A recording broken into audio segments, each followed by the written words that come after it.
പ്രിയ സഹോദരങ്ങളെ, ഈ പരിശുദ്ധ റംസാൻ മാസമായിട്ട് പോലും ഫലസ്തീനിലെ ഗാസയിൽ വേദനിക്കുന്ന ഒരു കാഴ്ചയാണ് നമുക്ക് കാണാൻ കഴിയുന്നത്.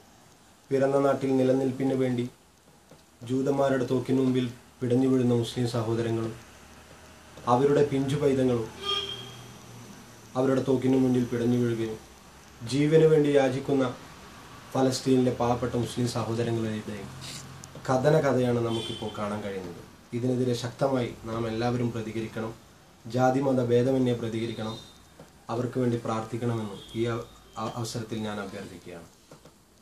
ഇത് നമ്മളാരും കണ്ണടച്ചു കാണേണ്ട കാര്യമില്ലെന്നും ഇതിനെതിരെ ശക്തമായി പ്രതികരിക്കേണ്ട സമയമാണെന്നും ഈ അവസരത്തിൽ ഞാൻ ഉണർത്തുകയാണ്.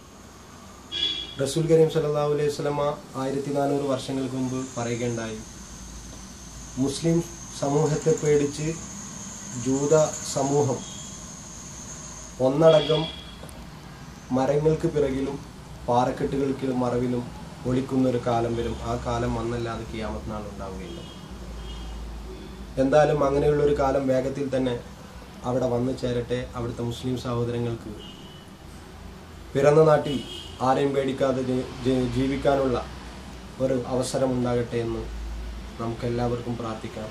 ഇത് ഞാൻ പറയുന്നത് കൊണ്ട് ഞാനൊരു തീവ്രവാദിയാണെന്ന് ആർക്കെങ്കിലും തോന്നുന്നുണ്ടെങ്കിൽ ഞാൻ നെഞ്ഞത്ത് കൈവച്ച് പറയുന്നു, ഞാനൊരു തീവ്രവാദിയാണെന്ന്.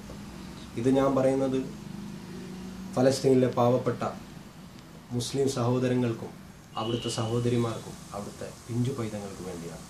അവരുടെ വിഷമത്തിൽ ഇനിയുള്ള റംസാനിലെ ധന്യദിനരാത്രങ്ങളിൽ നമുക്ക് പ്രാർത്ഥിക്കാം. നമുക്കെല്ലാവർക്കും ഒന്നു ചേർന്ന് ഇതിനെതിരെ പ്രതികരിക്കാം. അസ്സലാമു അലൈക്കും.